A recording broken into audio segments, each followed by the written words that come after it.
നമ്മുടെ അല്പനേരത്തെ ചിന്തയ്ക്കും ധ്യാനത്തിനുമായി വിശുദ്ധ യോഹന്നാൻ എഴുതിയ സുവിശേഷം 1-ാം അധ്യായം. വിശുദ്ധ യോഹന്നാൻ എഴുതിയ സുവിശേഷം 1-ാം അധ്യായം 19 മുതൽ 23 വരെയുള്ള വാക്യങ്ങൾ.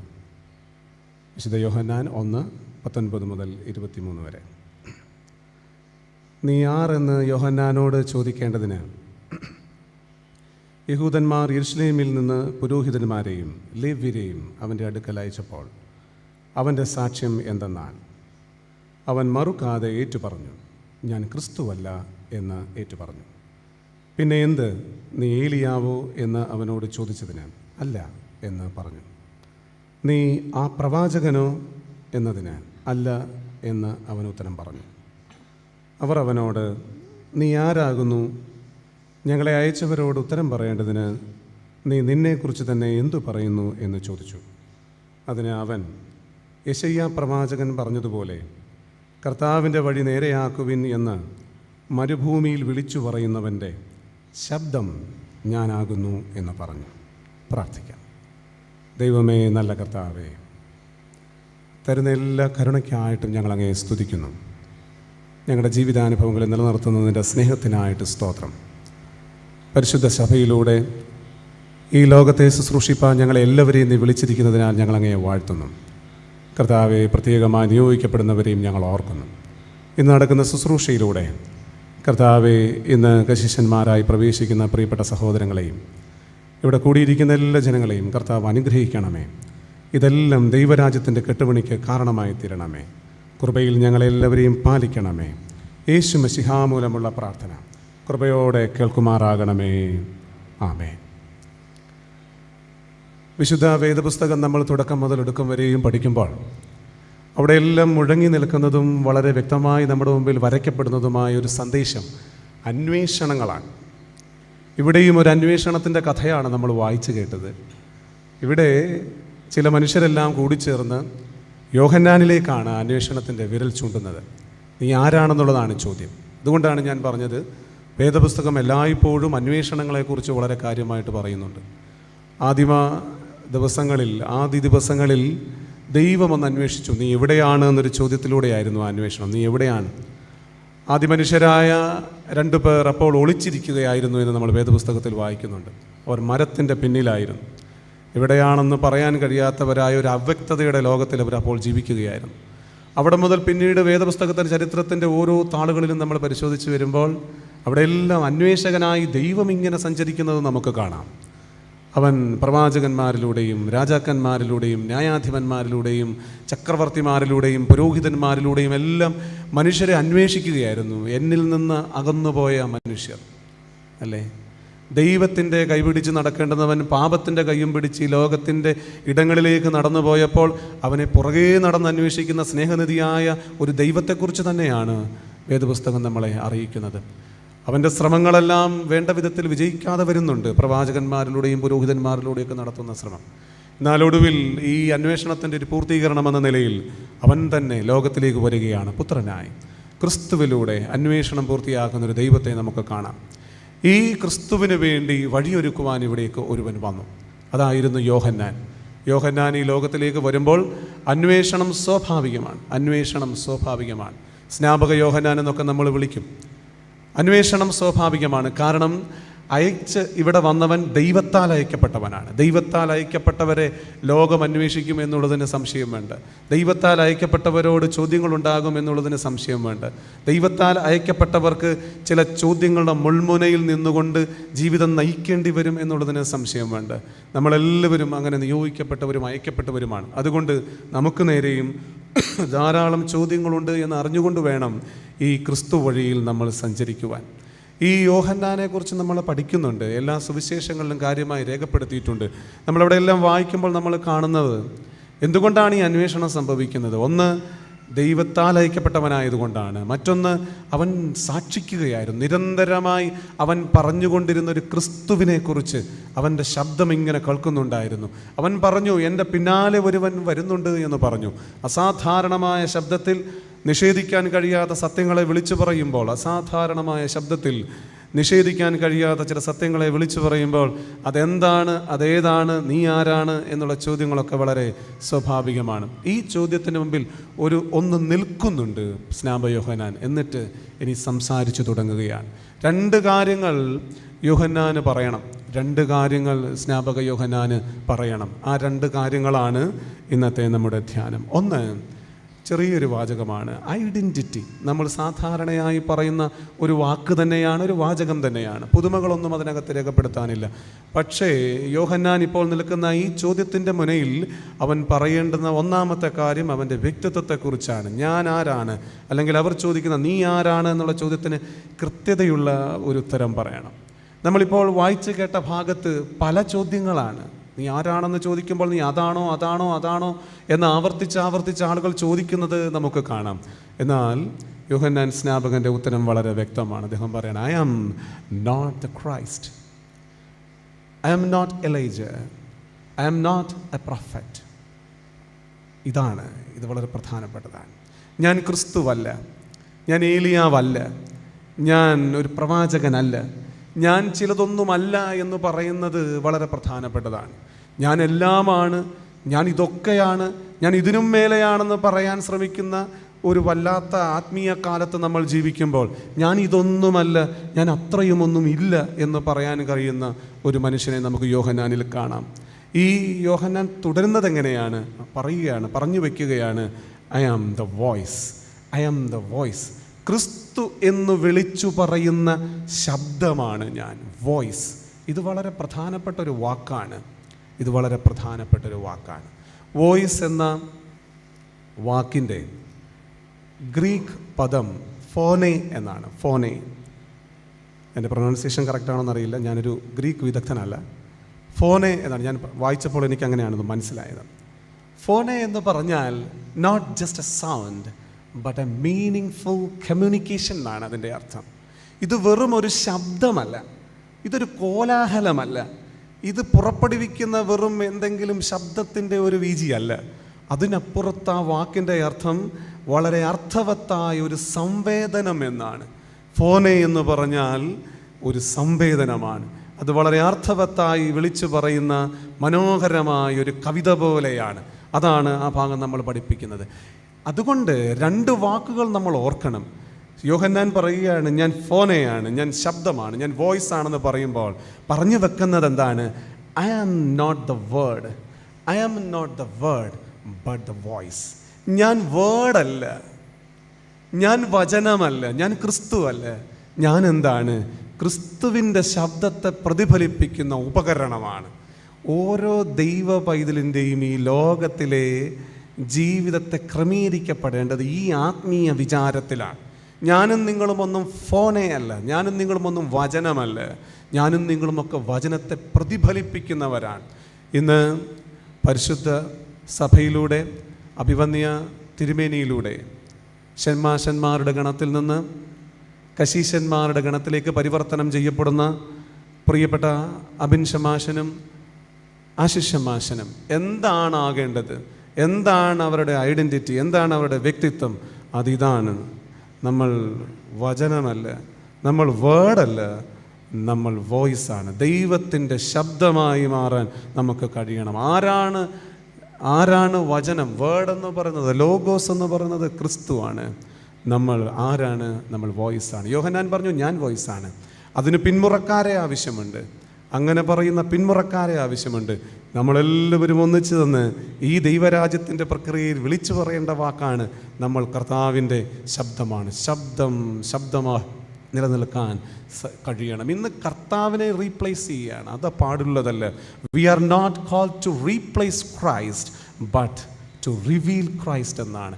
ക്രിസ്തുവിനെ റീപ്ലേസ് ചെയ്യാൻ വേണ്ടി നിയോഗിക്കപ്പെട്ടവരല്ല നമ്മൾ ക്രിസ്തുവിനെ റിവീൽ ചെയ്യാനുള്ളവരാണ്, ക്രിസ്തുവിനെ വെളിപ്പെടുത്താനുള്ളവരാണ്. ആ വെളിപ്പെടുത്തലിൻ്റെ ഏറ്റവും മനോഹരമായ ഉപകരണമാണ് ശബ്ദമായി മാറുക എന്നുള്ളത്. വളരെ പ്രധാനപ്പെട്ടതാണ്. കോലാഹലങ്ങൾക്ക്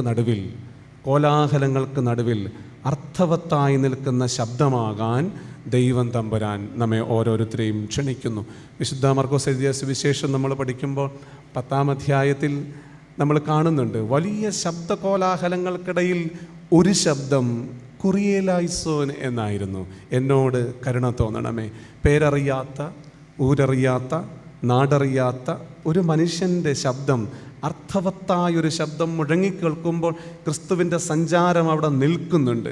ക്രിസ്തുവിനെ പിടിച്ചു നിർത്താൻ കഴിയുന്നത്ര സൗന്ദര്യമുണ്ടായിരുന്നു ആ ശബ്ദത്തിന്. അതുകൊണ്ടാണ് യേശു കർത്താവ് ബർത്തിമായിക്ക് മുമ്പിൽ ഒന്ന് നിൽക്കുന്നത് എന്ന് നമ്മൾ അറിയണം. അതുകൊണ്ട് ശബ്ദമാകാൻ നമുക്ക് കഴിയണം. ഞാൻ കോട്ടയം സെമിനാരിയിലാണ് പഠിച്ചത്.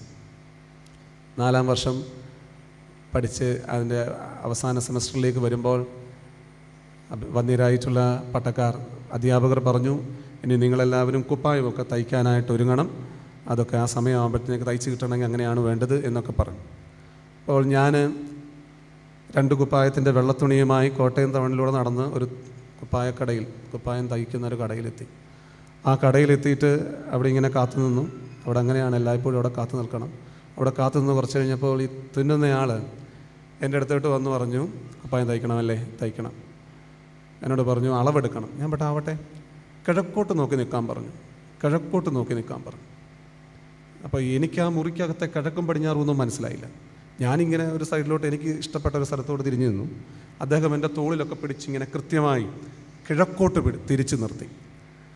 എൻ്റെ മനസ്സിൻ്റെ ഒരു കുസൃതിയും കൗതുകവും നിമിത്തവും ഞാൻ അദ്ദേഹത്തോട് ചോദിച്ചു, അത് പ്രായമുള്ള ആളാണ്, ഞാൻ ചോദിച്ചു, അച്ഛാ എന്താ ഈ കിഴക്കിനെക്കുറിച്ചൊക്കെ നമുക്ക് നല്ല ധാരണയുണ്ട്. അപ്പം ഞാനൊരു കൗതുകത്തിന് ചോദിച്ചതാണ്, എന്തുകൊണ്ടാണ് ഇങ്ങനെ കിഴക്കോട്ട് തിരിച്ചു നിർത്തി അളവെടുക്കുന്നത്? അപ്പം അദ്ദേഹം പറഞ്ഞൊരു വാചകം എൻ്റെ ജീവിതത്തെ എല്ലാ കാലത്തേക്കും പ്രചോദിപ്പിക്കുന്ന മനോഹരമായ ഒരു പാഠമാണ്. അദ്ദേഹം പറഞ്ഞു, കിഴക്കോട്ട് നോക്കി എന്ന് പറഞ്ഞാൽ ദൈവമുഖത്തേക്ക് നോക്കി വേണം ഈ കുപ്പായം തുന്നാൻ. ദൈവമുഖത്തേക്ക് നോക്കി വേണം ഈ കുപ്പായം തുന്നാൻ. ഞാൻ തിരിച്ച് സെമിനാരിയിലൂടെ നടക്കുമ്പോൾ എന്നോട് പറഞ്ഞു, ദൈവമുഖത്തേക്ക് നോക്കി തുന്നുന്ന ഈ കുപ്പായം എൻ്റെ ജീവിതത്തിൽ അണിഞ്ഞു കഴിഞ്ഞാൽ ദൈവമുഖത്തേക്കല്ലാതെ പിന്നെ എങ്ങോട്ടാണ് ഞാൻ നോക്കുക?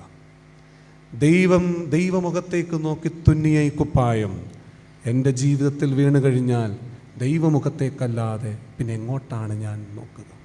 പ്രിയപ്പെട്ട ശമാശന്മാരോട് ഇവിടെ കൂടിയിരിക്കുന്ന എല്ലാ ദൈവമക്കളോടും പറയുന്നത് ഇത് തന്നെയാണ്. കർത്താവ് തുന്നിയിടുന്നൊരു കുപ്പായമുണ്ട് നമ്മുടെ ജീവിതത്തിന്.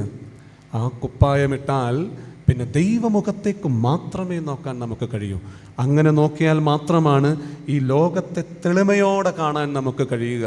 അങ്ങനെ തെളിമയോടെ കാണാൻ കഴിഞ്ഞെങ്കിൽ മാത്രമാണ് ദൈവശബ്ദമായി ഈ ലോകത്തിൽ ദൈവത്തിൻ്റെ വെളിപ്പെടലുകളായി മാറാൻ നമുക്ക് സാധിക്കുക. ഇവിടെ യോഹന്നാൻ ഒരൊറ്റ ശബ്ദമേ ഉള്ളൂ. കാർക്കശ്യത്തോടും കൂടെ പറഞ്ഞു വെച്ച ഒരുപാട് ജീവിത, സാമൂഹിക, പൊതുബോധ സത്യങ്ങളുണ്ട്. അതിൻ്റെ എല്ലാം ഒടുവിൽ പറഞ്ഞു വെച്ചത് ഒരൊറ്റ ശബ്ദമാണ്. അത് ക്രിസ്തു ഇതാ എന്നുള്ളതാണ്. ക്രിസ്തു ഇതാ, ഇത് പറയുന്ന ശബ്ദമായി ഞാനും നിങ്ങളുമൊക്കെ രൂപപ്പെടണം. ഞാനും നിങ്ങളുമൊക്കെ കോലാഹലങ്ങൾക്കും ശബ്ദകോശങ്ങൾക്കും ഇടയിൽ പറയേണ്ടുന്ന അർത്ഥവത്തായ ഒരൊറ്റ ശബ്ദമേ ഉള്ളൂ. അത് ക്രിസ്തു ഇതാ എന്നുള്ളതാണ്. രണ്ടാമത് യോഹന്നാൻ പറഞ്ഞു വെക്കുകയാണ്. അതെന്താണ്? ഒന്നാമത്തത് ഐഡൻറ്റിറ്റി ആണെങ്കിൽ രണ്ടാമത്തത് മിഷൻ ആൻഡ് വിറ്റ്നസ് എന്ന് ഞാൻ ചേർത്ത് പറയുകയാണ്. പൂരകങ്ങളായ 2 വാക്കുകളാണിത്. മിഷൻ ആൻഡ് വിറ്റ്നസ്, ദൗത്യവും സാക്ഷ്യവും. ഇത് ദൂരങ്ങളിൽ നിൽക്കുന്ന 2 കാര്യങ്ങളല്ല. ഇത് രണ്ടും ചേർന്ന് നിൽക്കുന്ന 2 കാര്യങ്ങളാണ്. ദൗത്യം എന്ന് പറയുന്നത് ദൈവത്തിൻ്റെ ആഗ്രഹവും സാക്ഷ്യമെന്ന് പറയുന്നത് നമുക്കതിനോടുള്ള പ്രതികരണവുമാണ്. ദൗത്യം എന്ന് പറയുന്നത് ദൈവത്തിന് നമ്മോടുള്ള ആഗ്രഹമാണ് എങ്കിൽ ഞാനും നിങ്ങളും അതിനോട് പ്രതികരിക്കുന്നതും അതിനെ പ്രതിഫലിപ്പിക്കുന്നതിൻ്റെയും പേരാണ് സാക്ഷ്യം. ആ സാക്ഷ്യമായി നമ്മൾ മാറേണ്ടതല്ലേ? നോക്കൂ, യോഹന്നാൻ സ്നാപകന് കൃത്യമായി അറിയാം എന്താണ് തൻ്റെ ദൗത്യം, എന്താണ് താൻ സാക്ഷിക്കേണ്ടത്. അതെന്താണ്? Prepare the way of the Lord. ദൈവത്തിന്, കർത്താവിന്, ക്രിസ്തുവിന് വഴിയൊരുക്കുന്നതാണ് തൻ്റെ ശുശ്രൂഷയെന്ന് നല്ലതുപോലെ അദ്ദേഹത്തിന് ബോധ്യമുണ്ട്.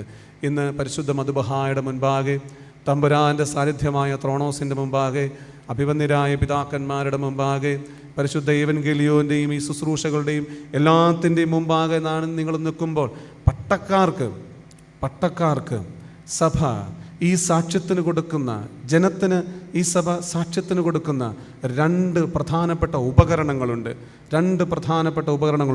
നമ്മുടെ ഭരണഘടനയിൽ അത് വളരെ കാര്യമായി എഴുതിയിട്ടുണ്ട്. ഒരു കശീശയെ നിർവചിക്കുമ്പോൾ ഭരണഘടന പറയുന്നത് അവരെ നിയോഗിക്കുന്നത് വചനത്തിൻ്റെ വ്യാഖ്യാനത്തിനും കൂദാശകളുടെ അനുഷ്ഠാനത്തിനുമാണ് എന്നാണ്. ഞാൻ ഈ കർത്താവിൻ്റെ മുഖത്തേക്ക് നോക്കി തുന്നിയിട്ട കുപ്പായം എൻ്റെ ജീവിതത്തിലേക്ക് പതിക്കുമ്പോൾ ഞാൻ ഈ ദൈവമക്കളോട്, ദൈവജനത്തോട്, തമ്പുരാൻ ഏൽപ്പിച്ച ഈ സമൂഹത്തോട് എങ്ങനെയാണ് പെരുമാറേണ്ടത് എന്ന് ഈ രണ്ട് കാര്യങ്ങൾ എനിക്ക് ബോധ്യം വരുത്തുന്നുണ്ട്. വചനത്തിൻ്റെ വ്യാഖ്യാനവും കൂദാശകളുടെ അനുഷ്ഠാനവും നിമിത്തം ഈ സഭയെ ക്രമമായി പാലിക്കാനൊരു ഉത്തരവാദിത്വം എൻ്റെ മേൽ വരികയാണ്. യോഹന്നാനും അത് തന്നെയാണല്ലോ ചെയ്യുന്നത്. വചനത്തെ, യെശയ്യാവിനെ കൂട്ടുപിടിച്ച് വചനത്തെ വ്യാഖ്യാനിച്ചും അല്ലേ, മാമോദീസായ്ക്ക് ഒരു മുൻകുറി പോലെ ഒരു സ്നാപനത്തെ സ്ഥാപിച്ചുമൊക്കെ യോഹന്നാൻ ശുശ്രൂഷ ചെയ്യുന്നത് നമുക്ക് നല്ലതുപോലെ അറിയാം. ആ ഒരു ക്രമമുണ്ടാവണം. നമുക്കൊരു തക്സ ഉണ്ട്, ചുവന്ന ബയൻഡുള്ളൊരു പുസ്തകം തക്സ നമ്മൾ കണ്ടിട്ടുണ്ട്. ആ പുസ്തകത്തിൻ്റെ, ആ തക്സയുടെ വാക്കിൻ്റെ അർത്ഥം ക്രമമെന്നാണ്. ഒരു ക്രമം ആവശ്യമുണ്ട്. അതുകൊണ്ട് ക്രമമല്ലാത്തതെല്ലാം അക്രമമായതുകൊണ്ട് ക്രിസ്തുവിൻ്റെ സാക്ഷികളായി, ക്രിസ്തുവിൻ്റെ ദൗത്യവാഹകരായി നിൽക്കുന്നവർ ഈ ക്രമത്തിലൂടെ സഞ്ചരിച്ച് സാക്ഷികളാകാനും നിയോഗിതരാകാനും ദൗത്യം നിർവഹിപ്പാനും ദൈവം തമ്പുരാൻ നമ്മളെക്കുറിച്ച് ആഗ്രഹിക്കുന്നുണ്ട്. യേശുക്രിസ്തുവിനോടൊപ്പം സഞ്ചരിച്ച രണ്ട് ശിഷ്യന്മാരെക്കുറിച്ച് നമ്മൾ വായിക്കുന്നുണ്ട്, യാക്കോബും യോഹന്നാനും. യാത്രയുടെ ഒരു ഘട്ടത്തിൽ അവർ യേശുക്രിസ്തുവിൻ്റെ അരികിലേക്ക് വന്ന് ശഠിക്കുന്നുണ്ട്. എന്തിനു വേണ്ടിയിട്ടാണ്? ഇടത്തും വലത്തും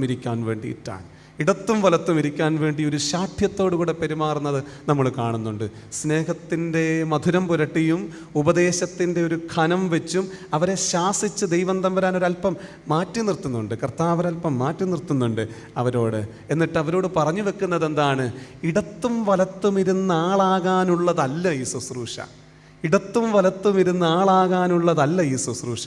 നിങ്ങളുടെ ദൗത്യവും സാക്ഷ്യവും മറ്റിടങ്ങളിലേക്ക് പരന്നു പോകുന്നതാണ്. ഇന്ന് ഇടത്തും വലത്തുമൊക്കെ ഇരിക്കാൻ എന്തൊരു ഇടിയാണ് അല്ലേ? ഇടത്തും വലത്തുമൊക്കെ ഇരിക്കാനും ആഘോഷിക്കപ്പെട്ടിരിക്കാനും ഒരുപാട് മേളിലിരിക്കാനും നല്ല വെളിച്ചത്തിൽ നിൽക്കാനുമുള്ള തിരക്കുകൾക്കിടയിൽ മറന്നു പോകുന്ന ഒരു ക്രിസ്തുവിനെ അങ്ങനെ ആവരുത്. ക്രിസ്തുവിന് മുറിവ് പറ്റാൻ ഇടയാകാത്ത വിധത്തിൽ ഇടിവെക്കാത്ത മനുഷ്യരായി മാറാൻ ദൈവം തമ്പുരാൻ നമ്മളോട് ആഹ്വാനം ചെയ്യുന്നുണ്ട്.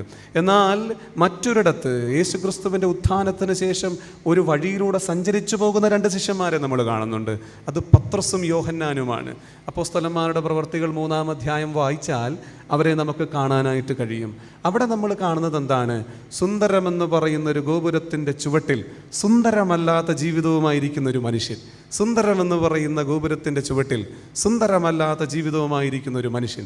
ആ മനുഷ്യൻ്റെ അരികിലേക്ക് ചെന്നിട്ട് ഈ ശിഷ്യന്മാർ പറയുന്നത്, ഞങ്ങളെ നോക്കൂ. അവരെ ഉറ്റുനോക്കി എന്ന് പറയുന്നുണ്ട്. ശിഷ്യന്മാർ രണ്ടുപേരും ചേർന്ന് പത്രോസ് യോഹന്നാനോടുകൂടെ അവനെ ഉറ്റുനോക്കി. എന്നിട്ട് പറഞ്ഞു, ഞങ്ങളെ നോക്കാൻ. നോക്കിയവനോട് അവിടെ എഴുതിയിരിക്കുന്ന അവൻ സൂക്ഷിച്ചു നോക്കിയെന്നാണ്.